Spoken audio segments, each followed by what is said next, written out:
بسم اللہ الرحمن الرحیم۔ السلام علیکم ناظرین، حیض کیا ہے؟ عورتوں کو حیض کی سزا کیوں ملی؟ حیض کی ابتدا کب اور کیوں ہوئی؟ یہود و نصارہ حیض والی عورتوں کے ساتھ کیا سلوک کرتے تھے اور قرآن مجید فرقان حمید میں حیض والی عورتوں کے حوالے سے کیا حکم ہے؟ حیض کے حوالے سے حضور نبی اکرم صلی اللہ علیہ وآلہ وسلم نے کیا ارشاد فرمایا، یہی ہماری آج کی ویڈیو کا موضوع ہوگا، اور آج ہم آپ کو عورت کے حیض کے ایام اور مسائل کے بارے میں مکمل معلومات فراہم کریں گے۔ ناظرین، قرآن مجید فرقان حمید کی سورہ بقرہ کی آیت نمبر 222 میں اللہ رب العزت نے ارشاد فرمایا، آپ سے حیض کے بارے میں سوال کرتے ہیں، کہہ دیجئے کہ وہ گندگی حالت جانی حیض میں عورتوں سے الگ رہیں، اور جب تک وہ پاک نہ ہو جائیں ان کے قریب نہ جاؤ، ہاں جب وہ پاک ہو جائیں تو ان کے پاس جاؤ جہاں سے اللہ نے تمہیں اجازت دی ہے۔ اللہ تعالیٰ توبہ کرنے والوں کو اور پاک رہنے والوں کو پسند فرماتا ہے۔ ناظرین، صحیح مسلم میں حضرت انس رضی اللہ تعالیٰ عنہ سے روایت ہے کہ یہود میں سے جو کوئی عورت ایام سے ہو جاتی، یعنی عورت کو حیض ہوتا، تو وہ لوگ نہ صرف یہ کہ اس کے ساتھ کھاتے پیتے نہ تھے، بلکہ گھروں میں سونا اور بیٹھنا تک چھوڑ دیتے تھے۔ چنانچہ رسول اللہ صلی اللہ علیہ وآلہ وسلم کے صحابہ کرام رضوان اللہ علیہم اجمعین نے آپ صلی اللہ علیہ وآلہ وسلم سے اس حوالے سے پوچھا کہ حائضہ عورت کے بارے میں یہودیوں کا تو یہ عمل ہے، ہم کیا کریں؟ تب اللہ رب العزت نے یہ آیت نازل فرمائی، یعنی یہ لوگ آپ سے حیض کے بارے میں پوچھتے ہیں۔ رسول اللہ صلی اللہ علیہ وآلہ وسلم نے ارشاد فرمایا کہ تم اپنی عورتوں کے ساتھ جب تک وہ حائضہ ہوں سوائے صحبت کے جو چاہے کیا کرو۔ جب یہ خبر یہودیوں کو پہنچی تو انہوں نے کہا کہ یہ آدمی یعنی محمد صلی اللہ علیہ وآلہ وسلم ہمارے جس دینی امر کی طرف متوجہ ہوتے ہیں اس میں ہماری مخالفت ضرور کرتے ہیں۔ یہودیوں کی زبانی یہ سن کر دو صحابہ کرام حضرت اسید رضی اللہ تعالیٰ عنہ اور حضرت عباد رضی اللہ تعالیٰ عنہ دربار رسالت میں حاضر ہوئے اور عرض کیا کہ یا رسول اللہ صلی اللہ علیہ وآلہ وسلم، یہودی ایسا کہہ رہے ہیں، یعنی انہوں نے یہودیوں کا کلام نقل کیا اور پھر یہ کہا کہ اگر آپ اجازت دیں تو یہودیوں کی موافقت کے لیے ہم اپنی عورتوں کے پاس ایام حیض میں رہنا سہنا چھوڑ دیں۔ یہ سن کر رسول اللہ صلی اللہ علیہ وآلہ وسلم کا چہرہ مبارک متغیر ہو گیا اور ہمیں یہ گمان ہو گیا کہ آپ صلی اللہ علیہ وآلہ وسلم ان دونوں پر خفا ہو گئے ہیں۔ وہ دونوں نکل کر چل دیے۔ ان کے جاتے ہی رسول اللہ صلی اللہ علیہ وآلہ وسلم کے پاس کہیں سے تحفتاً دودھ آیا۔ آپ صلی اللہ علیہ وآلہ وسلم نے ان کو بلایا اور ان دونوں کو دودھ پلایا تاکہ انہیں یہ پتہ چلے کہ رسول کائنات صلی اللہ علیہ وآلہ وسلم ان سے ناراض نہیں۔ ناظرین، حیض سے مراد وہ خون ہے جو بالغ غیر حاملہ عورت کے رحم سے آئے اور اس کا سبب بیماری نہ ہو۔ اسی خون کی وجہ سے کسی عورت میں بچہ پیدا کرنے کی صلاحیت موجود ہوتی ہے۔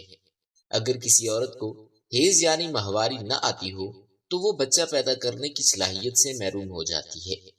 حیض کی ابتدا کے حوالے سے صحیح قول یہ ہے کہ اس کی ابتدا حضرت حوا سلام اللہ علیہا سے ہوئی۔ حضرت حوا نے جب شجر ممنوعہ کا پھل کھایا تو اسی وقت سے یہ بیماری عورتوں کے ساتھ لگ گئی۔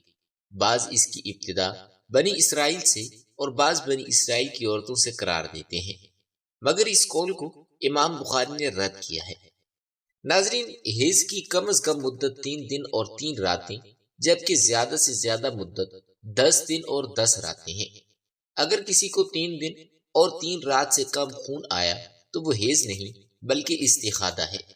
اسی طرح بیماری یا کسی اور وجہ سے کسی کو 10 دن اور 10 رات سے زیادہ خون آیا تو وہ جو 10 دن سے زائد ہوگا وہ بھی استحاضہ ہے۔ ناظرین، استحاضہ سے مراد عورت کی شرمگاہ سے نکلنے والا وہ خون ہے جو نہ حیض کا خون ہے اور نہ نفاس کا، بلکہ کسی بیماری کی وجہ سے آتا ہے۔ ناظرین، حدیث کی بعض کتابوں میں اس مضمون کی روایات بھی موجود ہیں جن میں یہ کہا گیا ہے کہ بنی اسرائیل کی عورتوں کو مسجدوں میں جانے اور مردوں کے ساتھ باجماعت نماز ادا کرنے کی اجازت تھی۔ وہاں انہوں نے ایڑیاں اونچی کر کے مردوں کی تانگ جھانگ شروع کر دی، چنانچہ انہیں مسجد جانے سے روک دیا گیا اور ان پر حیض کو مسلط کر دیا گیا۔ یہ روایت مصنف عبد الرزاق اور مسند اسحاق میں حضرت عبداللہ ابن مسعود اور حضرت اسماء بنت ابی بکر اور ام المومنین حضرت عائشہ صدیقہ رضی اللہ تعالیٰ عنہما سے مرفوعاً مروی ہے، بنی اسرائیل کے عہد سے عورتوں میں حیض کی ابتدا کی جو بات کہی گئی ہے وہ درست نہیں۔ بعض صحیح احادیث سے یہ اشارہ ملتا ہے کہ عورتوں میں حیض کی ابتدا روز اول سے ہے۔ حضرت عائشہ صدیقہ رضی اللہ تعالیٰ عنہ حجۃ الوداع میں اللہ کے رسول صلی اللہ علیہ وآلہ وسلم کے ساتھ حج کے ارادے سے نکلی۔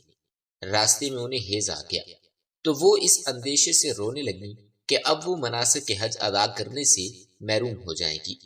آپ صلی اللہ علیہ وآلہ وسلم کو معلوم ہوا تو آپ نے انہیں سمجھاتے ہوئے فرمایا کہ یہ ایسی چیز ہے جسے اللہ رب العزت نے اولاد آدم میں عورتوں کے لیے لازم کر دیا ہے۔ اس حالت میں تم بھی وہی سب کرو جو حاجی کرتا ہے، صرف پاک ہونے تک بیت اللہ کا طواف نہ کرو۔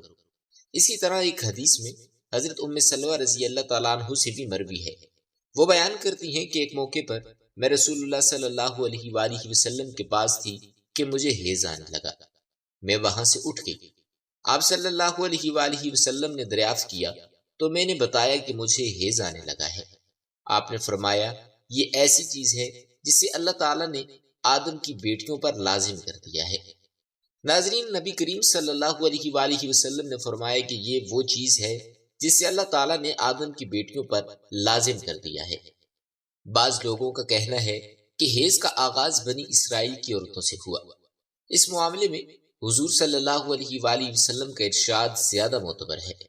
اگر مسائل کی بات کی جائے تو ایام حیض میں عورت کے لیے نماز، روزہ اور تلاوت قرآن جائز نہیں۔ اگر ان ایام میں مسلسل خون نہیں بھی آتا تو بھی یہ ایام ان کی عادت کے مطابق حیض میں شمار ہوں گے، جس کی وجہ سے غسل کرنے سے بھی طہارت حاصل نہ ہوگی۔ لہٰذا ان ایام میں ذکر و اذکار اور دعا کی جا سکتی ہے، نماز اور روزہ نہیں رکھا جا سکتا۔ ناظرین، اسی طرح رمضان المبارک میں عورت کی حیض یعنی ماہواری کے ایام میں جتنے روزے قضا ہوں گے، رمضان المبارک کے بعد ان روزوں کی قضا لازم ہوگی۔ اسی طرح نماز کے حوالے سے یہ مسئلہ ہے کہ عورت کے لیے ناپاکی یعنی حیض کی حالت میں نماز پڑھنا جائز نہیں بلکہ معاف ہے، یعنی قضا بھی لازم نہیں۔ البتہ عورت اگر جنابت کی حالت میں ہو یعنی اس پر غسل لازم ہو، خواہ ہم بستری کی وجہ سے ہو یا حیض کے ختم ہو جانے کی وجہ سے، اس وقت تک نماز نہیں پڑھ سکتی جب تک غسل نہ کر لے۔ اس حالت میں اگر کوئی نماز گئی تو اس کی قضا لازم ہوگی۔ ناظرین، اس امید کے ساتھ اجازت دیجیے کہ آپ کو ہماری یہ ویڈیو ضرور پسند آئی ہوگی۔ ملتے ہیں بہت جلد ایک نئی ویڈیو کے ساتھ۔ اللہ رب العزت آپ کا حامی و ناصر ہو۔